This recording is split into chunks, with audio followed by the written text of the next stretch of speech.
On a scorching morning in September 1942, somewhere in the Egyptian desert behind General Montgomery's lines, Commander Richard Daniel crouched beside a fuel supply depot and watched American gasoline drain into the sand. The temperature had already climbed past 100 Fahrenheit. Heat waves shimmered off the rocky ground. The air smelled of petroleum and hot metal. Daniel was a quality control officer for the United States Navy, a chemical engineer by training posted to American refineries in the Middle East.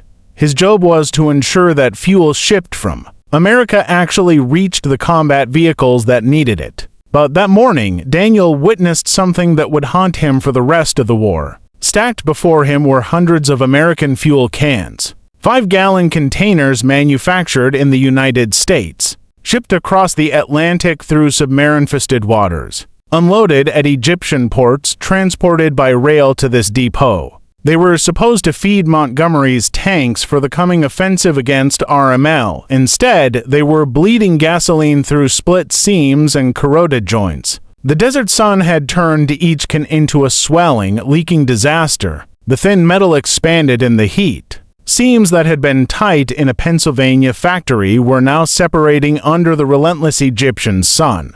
Dark stains spread beneath the stacked containers. The smell of evaporating fuel hung in the air like an accusation. Daniel picked one up. The rolled seams along the bottom had already started to separate. Fuel dribbled down his hand, staining his uniform sleeve. The screw cap was corroded, the threads stripped from rough handling during transport. He needed a wrench just to open it. He threw it back onto the pile in disgust. 40%. That was his estimate after 3 days of inspection, a figure he later admitted was deliberately inflated to provoke alarm in Washington. But even if the true losses were somewhat lower, the scale of waste was staggering. Fuel shipped from America to Egypt was being lost to evaporation, spillage, and container failure before it ever reached a combat vehicle. American workers produced it. American sailors transported it through submarine-infested waters. American taxpayers funded it, and it was soaking into desert sand.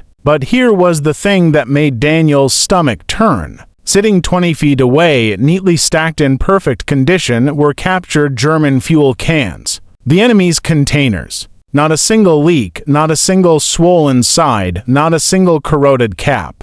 American and British soldiers fought over them like treasure, hoarding them, trading cigarettes for them, refusing to let them out of their sight. Daniel walked over and picked up one of the German cans. It was heavier, more solid. He flipped a lever on top and the spout opened instantly. No wrench required. He tilted the can and fuel poured out in a smooth, fast stream without splashing or gurgling. He flipped the lever back and it sealed tight. The whole operation took 3 seconds. Daniel held the German can in one hand and an American can in the other. One worked perfectly, one was a disaster, and the Americans had been using the disaster for nearly 3 years of war. Daniel set down the cans and stood in the Egyptian sun trying to understand how this had happened. How had America, the most industrially advanced nation on Earth, failed to produce a simple fuel container that worked? He didn't know it yet, but he had stumbled onto one of the greatest unforced errors of the Second World War, and he was about to discover that America had already seen the solution, studied it in detail, and deliberately thrown it away. The German fuel can that would change history was born between 1935 and 1937, developed through a systematic military procurement process in the industrial town of Schwelm, Germany, nestled in the hills of Northern Westphalia. Adolf Hitler understood something that most military planners overlooked.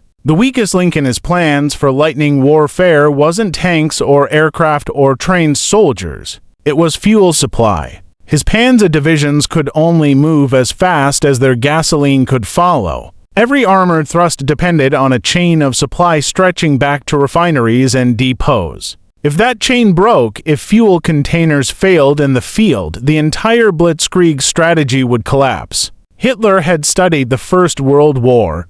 He knew that the great offensives had stalled not just from enemy resistance, but from logistical exhaustion. Armies outran their supplies, Fuel ran short. Momentum died. He was determined that German mechanized forces would never face that problem. In late 1935, the German army issued an invitation to tender for a new fuel container. The specifications were demanding. The container had to hold 20 L, approximately 5 gallons. It had to be strong enough to survive rough handling, drops from trucks, stacking in depots, transport across terrible roads. It had to work in extreme temperatures from the scorching North African desert to the frozen Russian steppes. It had to be easy to carry, quick to open, fast to pour. It had to be manufacturable in massive quantities using existing German industrial capacity. The assignment landed at the Schwelmer Eisenwerk Muller and Company in Schwelm, where Chief Engineer Vinzenz Grunvogel took on the challenge.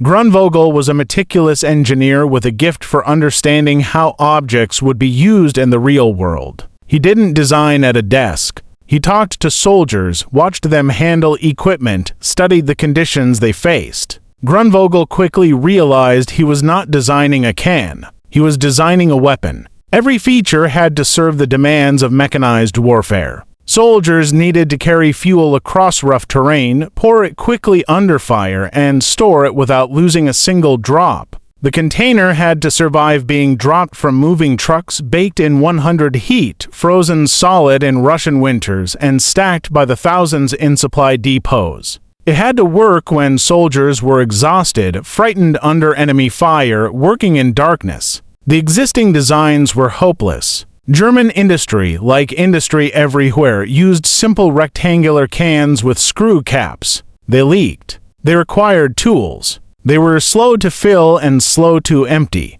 They couldn't survive the punishment of military use. Grunvogel started from scratch. He began with the most basic questions. How heavy could the field can be for a soldier to carry? How would soldiers grip it? How would they stack thousands of them? How would they open it quickly in combat? How would the metal behave in extreme temperatures? He prototyped and tested, refined and tested again. By 1936, 5,000 prototype cans were produced for troop trials. German soldiers used them in exercises in real field conditions and reported what worked and what didn't. Grunvogel listened. He made refinements based on their feedback. The handle design was adjusted. The closure mechanism was improved. The indentation pattern was optimized. After refinements based on field testing, the final design was officially adopted by the Wehrmacht on July 8, 1937. Designated in General Army Bulletin No. 324, the Wehrmachteinheits canister, the Armed Forces Standard canister. It would become known to the Allies simply as the Jerry Can, and it would prove to be one of the most important pieces of military equipment in the entire war. The German can hold 20 L, roughly 5 Gall. It was rectangular, stackable, and built from 2 halves of pressed steel welded together at a recessed seam around the middle. That recessed weld was the first genius detail. By placing the seam in a protected channel, Grunvogel ensured that impacts and rough handling wouldn't damage the joint that held the can together. When a can was dropped or struck, the impact hit the flat sides, not the vulnerable seam. It was a small thing. It made all the difference. The sides featured distinctive cross-shaped indentations. These weren't decorative. They strengthened the can structure while allowing the metal to flex when fuel expanded or contracted with temperature changes. In the scorching North African desert or the frozen Russian steppes, the German can wouldn't burst at the seams. The indentations absorbed the stress. 3 handles run across the top of the can. This design solved multiple problems at once. A single soldier could carry 1 full can using the center handle or to empty cans by gripping the outer handles of 2 adjacent cans with 1 hand. In a bucket brigade formation, soldiers could pass cans rapidly down a line, each man grabbing a free handle before passing it along. But the true brilliance lay in the opening mechanism. Instead of a screw cap that required a wrench and inevitably leaked, Grunvogel designed a cam lever closure. A simple flip of the lever opened the spout instantly. Another flip sealed it tight with a rubber gasket. No tools required, no fumbling in combat. No stripped threads or lost caps. Inside the spout, Gronvogel added a small breather tube that connected to an air pocket beneath the handles. When fuel poured out, air flowed in through this tube, creating a smooth, fast stream without the gurgling and splashing that wasted fuel and time. A soldier could empty a Fulken in seconds. That same air pocket served another purpose. If a Fulken was dropped into water during an amphibious landing or a river crossing, it would float. The trapped air kept the 45-pound container bobbing on the surface. Finally, the interior was lined with a synthetic resin coating similar to technology originally developed for steel beer barrels. This lining meant the same could carry gasoline, diesel, or drinking water without contamination. 8 genius details. 8 solutions to problems that would elide logistics for years. By 1939, the German military had stockpiled thousands of these cans ready for war. The Allies had nothing like it. In the summer of 1939, with war clouds gathering over Europe, an American engineer named Paul Peiss was working in Berlin. He was a senior executive at Ambi Bud Press Work, a German subsidiary of the Philadelphia-based Bud Company.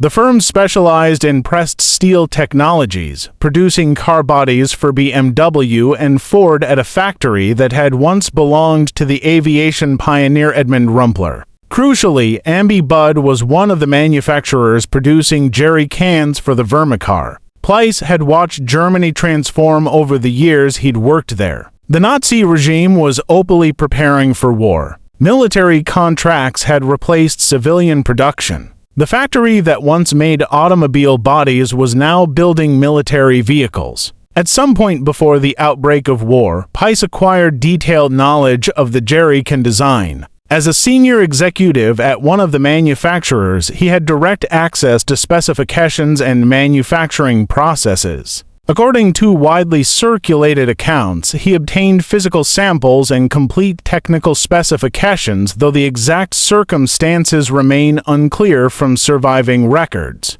What is documented is that Peiss departed Europe on the SS Washington, leaving Le Havre on September 11, 1939, just days after Germany invaded Poland. He arrived in New York on September 18, carrying knowledge that could have transformed Allied logistics if anyone had been willing to listen. Back in America, Peiss told military officials about the German container. He explained its features, its superiority, its potential to transform fuel logistics. The War Department listened politely and showed little urgency. By the summer of 1940, Peiss had arranged for a complete jerry can to reach American officials. He sent one to Washington. The War Department examined it, acknowledged its clever design, and made a decision that would cost thousands of lives. They decided their existing containers were good enough. The American military was still using a cylindrical 10-gallon can with 2 screw closures, a design from the First World War. It required a wrench to open and a funnel to pour. It was heavy, awkward, and prone to leaking, but it was familiar and the tooling already existed. The lone German Jerrion was sent to Camp Holler in Maryland, home of the Army's Vehicle Research and Development Center. There, American engineers were tasked with creating an American version. What happened next was a case study in missing the point entirely, a masterclass in how to take a perfect design and make it worthless. The engineers at Camp Holler looked at the German can and saw a shape.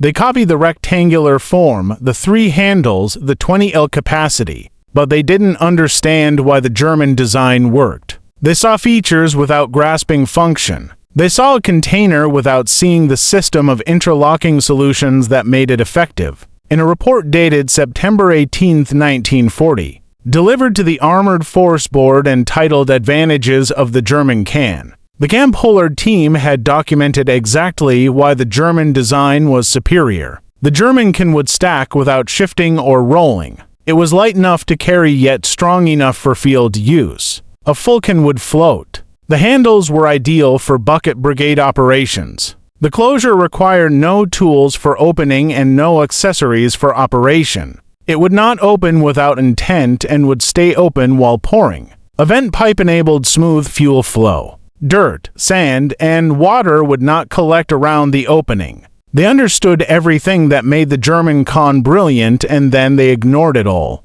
The American redesign eliminated the cam lever closure. Instead, they installed a screw cap, the same type that had caused problems for decades. The official reason was economy. The Army had stockpiles of screw fittings left over from previous contracts. Using them would save money. The unofficial reason was institutional inertia. American industry knew how to make screw caps. The tooling existed. Changing to cam levers would require new equipment, new training, new suppliers. It was easier to use what they had. The result was that every American soldier would now need a wrench to open his fuel can. In the chaos of combat, wrenches got lost. They fell into mud. They disappeared into supply dumps. Soldiers without wrenches couldn't refuel their vehicles. Soldiers with wrenches fumbled in darkness under fire with cold hands, trying to turn threads that corroded and stripped after a few uses. The German soldiers flipped a lever in 3 seconds. American soldiers needed a tool and 30 seconds of fumbling. The redesign also eliminated the spout design that allowed easy pouring. A funnel was now required to transfer fuel without spilling. Another tool to carry, to lose, to fumble with. German soldiers tilted and poured. American soldiers hunted for funnels while gasoline splashed on their boots. The recessed welded seam was replaced with rolled seams around the bottom and one side. Rolled seams were cheaper and faster to produce. They required less skilled labor and simpler equipment. In a factory, rolled seams made perfect sense. In a war zone, they were a disaster. Rolled seams failed when cans were dropped. They split when cans expanded in heat. They leaked when cans were stacked and the weight compressed the bottom layers. Any petroleum engineer could have explained that storing gasoline in a container with rolled seams was inherently unsafe. The Germans had known this. That was why Grunvogel used a single welded seam placed in a protected recess. The engineers at Camp Holler either didn't ask the right questions or didn't listen to the answers. The interior synthetic resin lining was eliminated entirely. The official reasoning was that the lining added cost and manufacturing complexity. What the accountants didn't understand was that the lining served multiple purposes. It protected the metal from corrosion, which extended the can's service life. It prevented fuel from picking up metallic taste, which could indicate contamination. Most importantly, it meant the same can could carry gasoline, diesel, or drinking water without cross-contamination. Without the lining, American cans couldn't safely be used for water. Soldiers in desert environments where water was as critical as fuel couldn't use their fuel cans to carry water when needed. They needed separate containers, separate logistics, separate problems.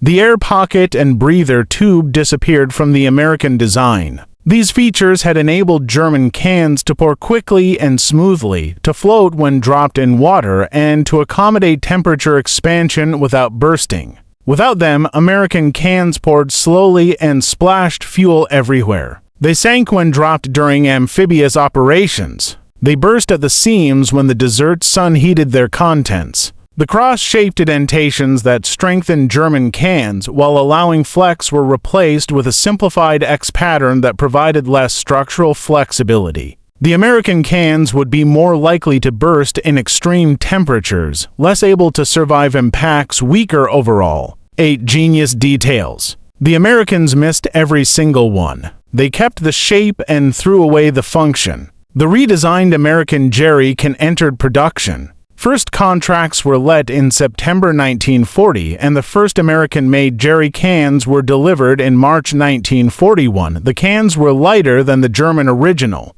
10 pounds versus 12 pounds empty. That was the only improvement. In every other way, it was a step backward. A monument to the arrogance that assumed American engineers could improve on a design they didn't understand. Meanwhile, crates of obsolete screw cap fittings sat in Army warehouses, finally finding a use. The money saved on those fittings would be repaid many times over in fuel lost to leaking containers, vehicles stranded without fuel, and soldiers who died because their tanks ran dry at the wrong moment. The British took a different approach. When British forces first encountered German jerry cans during the invasion of Norway in 1940, they immediately recognized the superior design. These were the Jerry's cans, they said, using slang for Germans. The name stuck. Later that year, Peiss was in London. British officers asked him about the can's design and manufacture.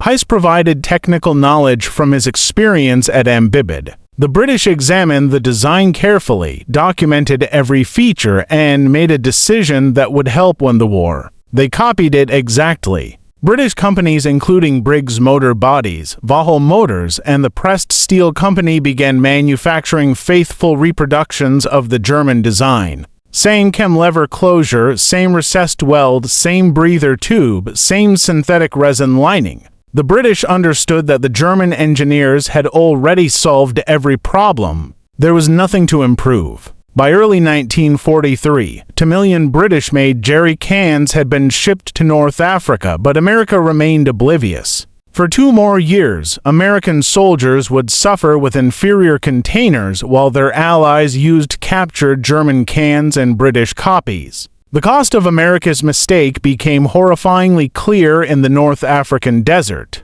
But before we return to that desert, we need to understand what the Allies were fighting with before the jerrycan arrived. At the start of the Second World War, the British Army relied on a container officially known as the petrol, oil, and water can. Soldiers called them flimsies. The name was bitterly accurate. These for-gallon cans were made from thin tin plate, typically manufactured where labor was cheap. 5 pieces of flat metal were welded together with crimped or soldered seams. The can had a single handle on top, a bent piece of metal that cut into hands and made carrying awkward. It required a wrench to remove the screw cap and a funnel to pour without spillage.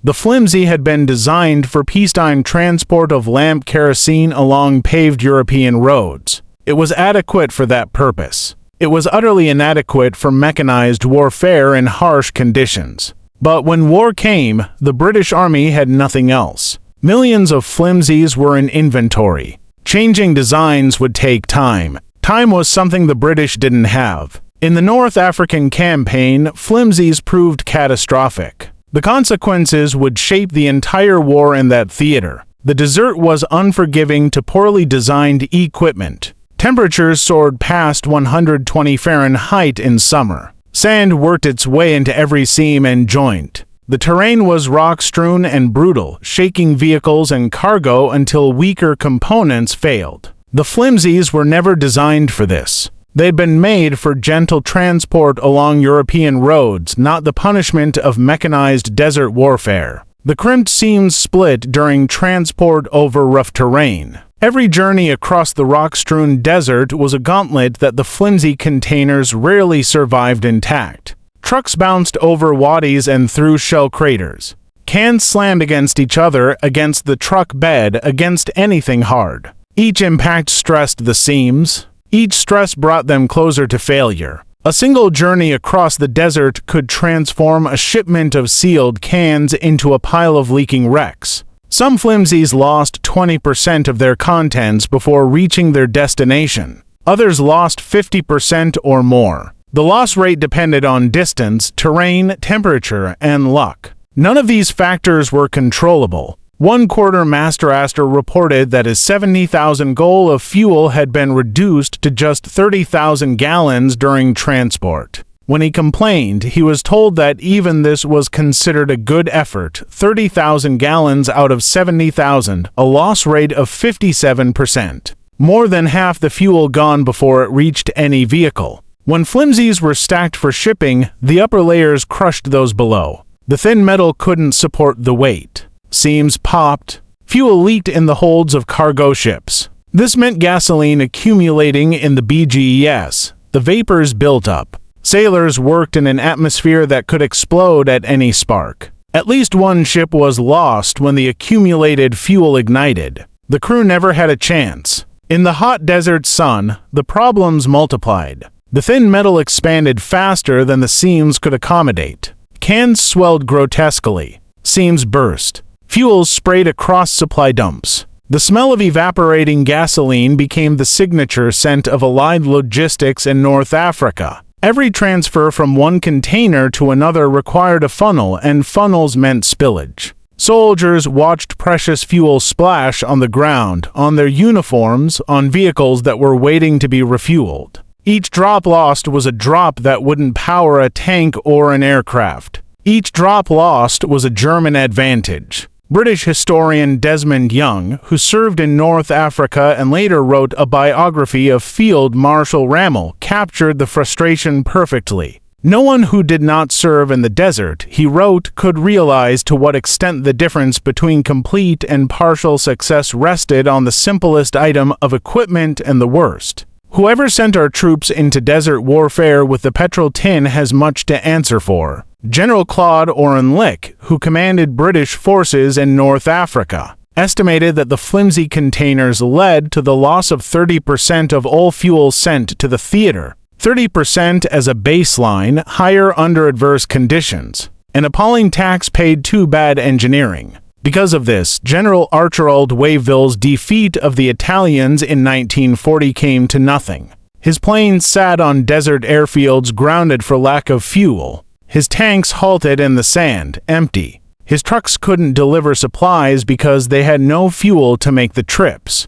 The Italians should have been finished. Instead, they held on because the British couldn't maintain the pressure. By the time fuel supplies were restored, the moment had passed. General Orange's victory over Rommel in 1941 withered away for the same reason. The Desert Fox was in retreat. The British had him on the ropes, but tanks need fuel to pursue a beaten enemy, and the fuel was bleeding away through split seams and burst cans. Rommel escaped. He would return stronger than ever. In 1942, General Bernard Montgomery approached El Alamein differently. He refused to attack until he had accumulated overwhelming supplies. Among those supplies were thousands of captured German jerry cans and newly manufactured British copies. For the first time, British fuel would arrive at the front intact. Montgomery won a Del Alamein for many reasons, but reliable fuel containers were one of them. The only good thing British soldiers found to do with empty flimsies was convert them into cooking stoves.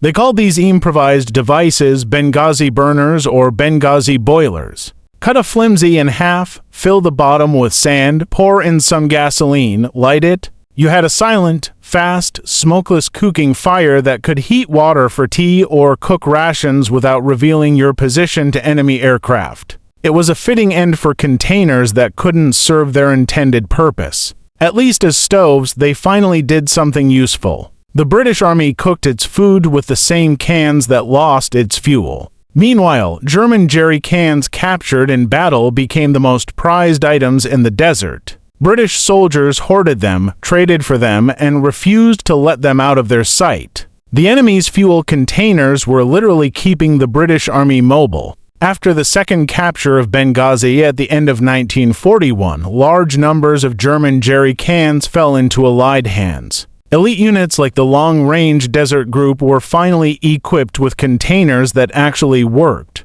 These were the men who could now range deep into enemy territory, confident their fuel would arrive intact. By 1942, General Montgomery understood the equation. He made sure he had enough supplies, including jerry cans, to defeat RML despite the waste caused by inferior containers. His victory at El Alamein owed something to the captured German cans that kept his tanks moving. And where was America in all this? Still using the flawed Camp Hullard design. Still losing fuel to leaking seams and cracked welds. Still requiring wrenches and funnels while British soldiers flipped chem levers and poured fuel in seconds. Still clinging to a design that traded battlefield effectiveness for warehouse economics. That was the situation Commander Richard Daniel walked into in September 1942. Daniel and his colleague were quality control officers posted to American refineries in the Middle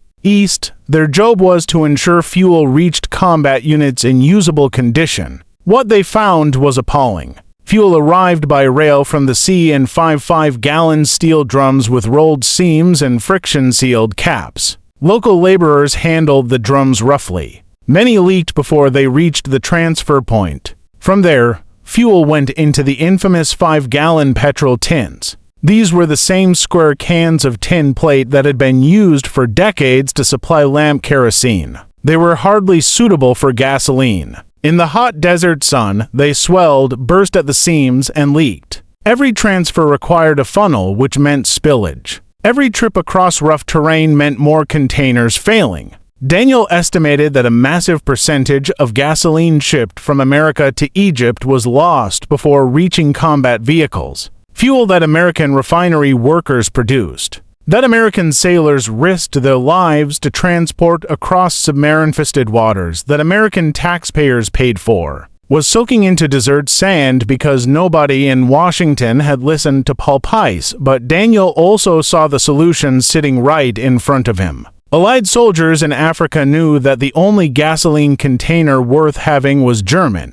They fought to capture enemy jerry cans. They treasured British copies. They refused to use American containers if any alternative existed. Daniel examined the German cans. He noted the cam lever closure, the recessed weld, the breather tube, the synthetic resin lining. He compared them to the American version and understood immediately why one worked and the other didn't. He sent an urgent report back to Washington. The Army's 5-gallon container was a disaster. The improved jerry can under consideration was little better. The Germans and British had already solved this problem. America needed to copy their solution exactly. Daniel's report landed on desks in Washington and created immediate alarm. Officials requested confirmation. Daniel provided it with detailed documentation of losses and comparative analysis of container designs. The result was a major policy shift. Production of the Camp Holland design was scaled back. An agreement was reached that British production of the original German design would be increased to supply both British and American forces for the invasion of Europe. The jerry can that the United States War Department had rejected in 1940 would finally equip American soldiers for years late, manufactured by British factories based on German engineering. Millions were ready by D-Day. The jerrycan that Hitler had designed to fuel his conquest of Europe would now fuel his defeat. June 6, 1944, Operation Overlord, the largest amphibious invasion in human history. 156,000 Allied troops crossed the English Channel in the pre-dawn darkness. 5,000 ships, 11,000 aircraft. American, British, and Canadian forces stormed the beaches of Normandy under withering German fire. At Omaha Beach, American soldiers faced murderous crossfire from entrenched German positions on the bluffs above. Over 2,000 American casualties fell on that single stretch of sand. But by nightfall, the Allies had a foothold on the continent. The liberation of Europe had begun. Behind those assault troops came the logistics. Within hours of securing the beaches, supply operations began. Landing craft-fied ammunition, food, medical supplies, and fuel onto the sand. Every bullet, every bandage, every gallon of gasoline had to cross the channel and make its way inland. The invasion could only succeed if the supply chain held. For 7 weeks, Allied forces fought through the hedge of Normandy. The dense bowage country, with its sunken lanes and thick vegetation, favored the defenders. Every field became a fortress. Progress was measured in yards and paid for in blood. By the end of July, more than 1 million Allied soldiers were ashore in France, but they remained confined to a lodgment only 50 miles wide and 20 miles deep, roughly half the size of Long Island. The invasion seemed in danger of bogging down into the trench warfare of 1914. Then came the breakout. On July 25th, Operation Cobra punched through German lines south of St. Lo. American bombers carpeted the German positions. Infantry and armor surged through the gaps. Suddenly, Allied forces burst out of the confined Normandy hedgerows and onto the open fields of central France. General George Patton's Third Army, held in reserve until now, was unleashed. Patton was the perfect commander for this moment. Aggressive, relentless, impatient with caution. His tanks raced eastward with a ferocity that stunned the Germans.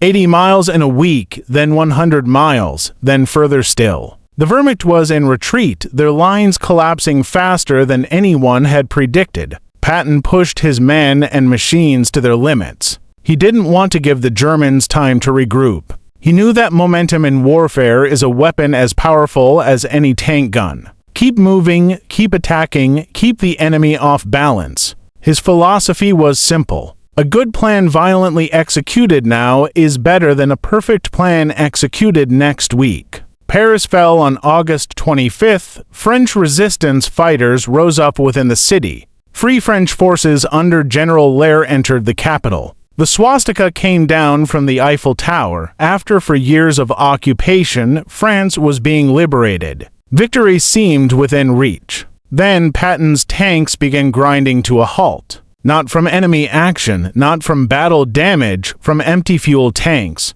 On an average day, Patton's Third Army and General Courtney Hodge's First Army consumed a combined 800,000 gallons of gasoline. Think about that number. 800,000 gallons every single day. 28 divisions were advancing across France and Belgium, each requiring 700 to 750 tons of supplies per day. Ammunition, food, medical supplies, spare parts, but mostly fuel. Without fuel, tanks were just steel boxes. Without fuel, trucks couldn't deliver ammunition. Without fuel, the advance would stop and the logistical system couldn't keep pace. The problem was geography and destruction. The railways had been bombed to pieces by the Allies themselves before D-Day. A necessary destruction that had helped isolate the Normandy battlefield but now crippled supply lines. French railway workers had sabotaged what the bombs had missed. The elaborate rail network that had moved goods across France for decades was now a tangled wreck of twisted steel and shattered bridges. The Germans still held the major cargo ports. Le Havre wouldn't fall until September 12th. Antwerp, the great prize, wouldn't be captured until September 4th, and its approaches wouldn't be cleared of German resistance until late November. Until then, everything had to come through the congested Normandy beaches and the single artificial Mulberry Harbor that had survived the Great Storm of June 19th from those beaches. Supplies had to travel hundreds of miles by truck over narrow French roads to reach the front lines. Roads built for peacetime traffic were now carrying the weight of modern mechanized warfare. They crumbled under the endless convoys. Bridges groaned under loads they were never designed to bear, and every mile of distance was a mile of potential failure for the supply chain. General Omar Bradley later wrote in his autobiography that on both fronts an acute shortage of supplies governed all operations. That dull subject again, he called it. But there was nothing dull about tanks sitting empty while German forces regrouped. In these desperate days of late August 1944, American commanders conceived the Red Bull Express during a 36-hour brainstorming session. Named after railroad slang for express freight, it was a massive trucking operation that would become one of the greatest logistical achievements in military history. Over 6,000 trucks were organized into non-stop convoys running on dedicated one-way routes. One road northbound, one road southbound, both reserved exclusively for military traffic. French civilians were barred from using them. Signs with distinctive red balls marked the routes. The drivers ran around the clock 20 hours a day with only brief rest stops. They covered up to 350 miles each way from the Normandy beaches to supply dumps near Chartres and beyond. They drove at night without headlights to avoid German aircraft, navigating by the faint glow of blackout lights on the truck ahead. They pushed their vehicles until the engines gave out, then hitched rides back for replacements and started again. Roughly 75% of Red Bull Express drivers were African American soldiers. The army was segregated and black troops were typically assigned to support rather than combat roles. These men faced the danger of enemy strafing runs, the exhaustion of endless driving, and the discrimination of a nation that refused to acknowledge their courage. They drove through villages where French civilians cheered them as liberators. They pushed through checkpoints where German aircraft strafed their convoys. They wrestled with worn-out trucks, bald tires, and engines that overheated on the endless runs. When vehicles broke down, they fixed what they could and abandoned what they couldn't. They slept in their cabs, ate cold rations on the move, and kept driving. The conditions were brutal. Summer dust coated everything. Autumn rains turned roads to mud. Drivers went days without proper rest. Accidents were common on the blackout runs. Trucks colliding in the darkness or sliding off rain-slicked roads. Some drivers were killed by German aircraft. Others died in crashes. Most just kept driving until the exhaustion and the stress wore them down to nothing. They kept the liberation moving anyway. Without the Red Bull Express, without those predominantly black drivers, Patton's advance would have stopped dead. The liberation of France was carried on the backs of men who weren't even allowed to eat in the same mess halls as their white counterparts. And what filled many of those trucks? Jerry cans. 5-gallon containers stacked by the hundreds, each one carrying the fuel that kept Patton's tanks advancing. When fuel tankers weren't available, petroleum moved in 5.5 gold drums and 5-gallon jerry cans. An armored division needed over 73,000 gallons of fuel just to move 100 meters. A single 2.5-ton truck could carry 875 gallons in jerry cans. Do the math. It took fleets of trucks carrying thousands upon thousands of cans to keep the armor rolling. From August 25th through November 16, 1944, the Red Bull Express operated continuously. Motor transport services hauled over 412,000 tons of supplies, including vast quantities of fuel stored in jerry cans. On its peak day, August 29th, the Red Bull Express delivered over 12,000 tons of supplies using nearly 6,000 vehicles. By Victory in Europe Day, some 21 million Allied jerry cans were scattered across the continent. 21 million. The German design that Hitler had stockpiled for Blitzkrieg was now powering the Allied advance that would destroy his Reich. The losses were staggering, a testament to the chaos of modern mechanized warfare. Soldiers were supposed to return empty cans to collection points for refilling. In theory, the same can could make dozens of trips between depot and front line. In practice, empty cans were abandoned everywhere. In the desperate race across France, soldiers had no time to organize logistics properly. Empty cans were thrown from moving trucks to save weight. They were used as stepping stones across muddy fields. They propped up tables in field headquarters. They became improvised latrines, toolboxes, cooking pots, and furniture. Some were simply left where they fell, forming metallic carpets across the French countryside. In October 1940 for alone, 3.5 million jerry cans were reported lost. 3.5 million in a single month. The shortage became so severe that it threatened to slow the advance. Fuel was available in rear areas, but there weren't enough containers to carry it forward. The logistical miracle was choking on its own success. The American military offered cash rewards to French civilians for returning empty containers. The prize system spread across liberated France. French school children scoured fields, ditches, and roadsides, collecting discarded cans and hauling them to collection points. They searched hedge and farmyards, drainage ditches, and abandoned bivouacs.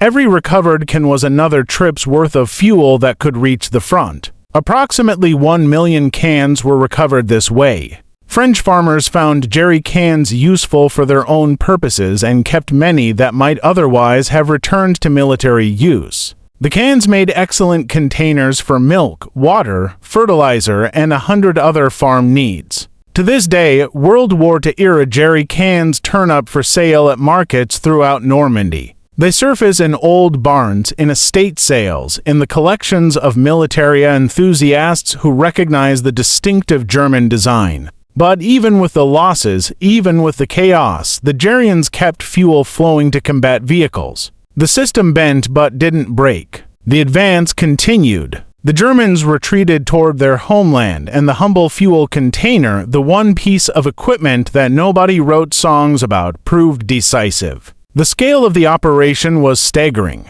Thousands of trucks running day and night. Millions of jerry cans cycling between rear areas and the front. A river of fuel flowing across France measured not in barrels but in individual 5-gallon containers. Each can was filled, transported, emptied, and ideally returned to be filled again. The entire system depended on those rectangular steel containers with their distinctive cross indentations and 3 handles. Allied commanders understood what had happened. The Jerry Can had enabled an advance across France that exceeded even the pace of the German Blitzkrieg of 1940. American armies had advanced faster than the German armies that invented lightning warfare. The student had surpassed the teacher, and the Jerry Can, a German design turned against its creators, had made that possible. The irony was perfect. Hitler had developed the Jerry Can to fuel his conquest of Europe. Instead, it fueled his defeat. The container that carried gasoline for German panzers rolling into Poland carried gasoline for American tanks rolling into Germany. The innovation that enabled Blitzkrieg enabled the liberation. In the official records in Washington, little is said about the Jerry Can's contribution. A military report notes simply that a sample of the Jerry Can was brought to the office of the Quartermaster General in the summer of 1940. No mention of the rejection, no mention of the flawed redesign, no mention of Commander Daniel's urgent report from Egypt, no admission of error. The institutional memory prefers silence to embarrassment. The American failure wasn't corrected until Commander Daniel's report from Egypt forced Washington to confront reality. By then, the war was 3 years old. Countless tons of fuel had been lost to leaking containers. Operations had stalled for lack of gasoline. Men had died because their vehicles ran dry at critical moments. All because officials in Washington had assumed they knew better than the German engineer who had actually solved the problem. The Jerry Can story reveals a pattern that appears throughout military history. Innovation often comes from unexpected places. The best solutions sometimes belong to the enemy, and institutions frequently reject what they didn't invent themselves. Paul Pice never received official recognition for transferring Jerrian technology to the Allied cause. He served as European industry consultant to the Board of Economic Warfare during the war and achieved the rank of colonel, but died in 1947 without acknowledgement for his contribution.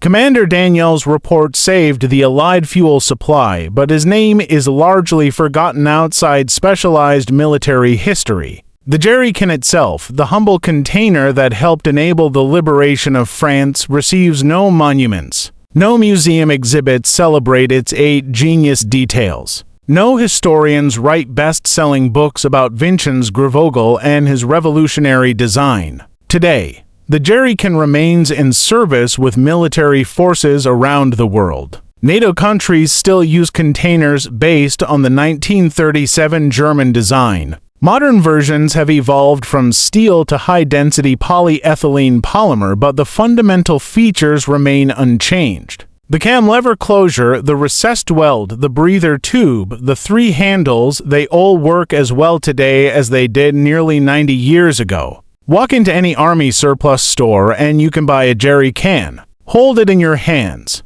Flip the lever. Open the spout. Feel how solidly it closes. Understand that you're holding a piece of engineering perfection that helped determine the outcome of the deadliest war in human history. The lesson is clear. In war, every detail matters. The design of a fuel container seems insignificant compared to tanks and aircraft and battleships. It doesn't fire bullets. It doesn't drop bombs. It doesn't sink ships. But without fuel, tanks don't roll. Without rolling tanks, armies don't advance. Without advancing armies, wars aren't won. A German engineer named Vincent Grunvogel understood this in the mid-1930s, working at Schwelmer Eisenwerk Müller and Company in Schwelm. He designed a container that solved every problem soldiers would face in mechanized warfare. He thought about how men would carry it, how they would open it under fire, how it would survive rough handling, how it would perform in extremes of temperature. He sweated every detail because he knew the details were everything.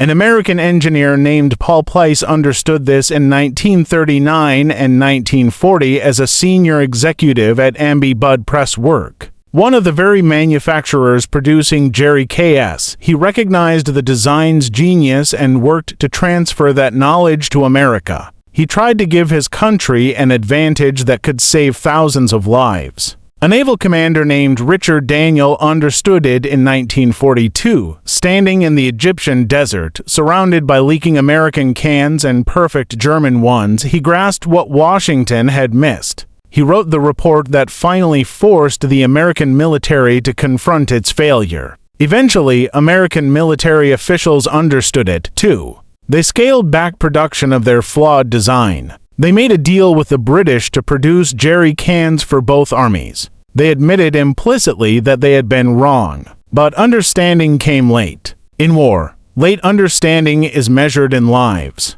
How many soldiers died because their vehicles ran out of fuel? How many offensives stalled because supplies couldn't keep pace? How many victories turned to stalemates because the logistics failed? The numbers are impossible to calculate, but they are not zero. The jerrycan stands as a testament to the power of good design. When something works perfectly, you don't improve it, you preserve it. The jerry worked perfectly from the beginning, and that's why it endures. The story of the jerrycan carries a warning for every institution that believes it has nothing to learn from outsiders. The American military of 1940 was not lacking in talent or resources. It was lacking in humility. The assumption that American methods must be superior blinded officials to evidence sitting right in front of them. Paul Plett didn't just bring a can to Washington.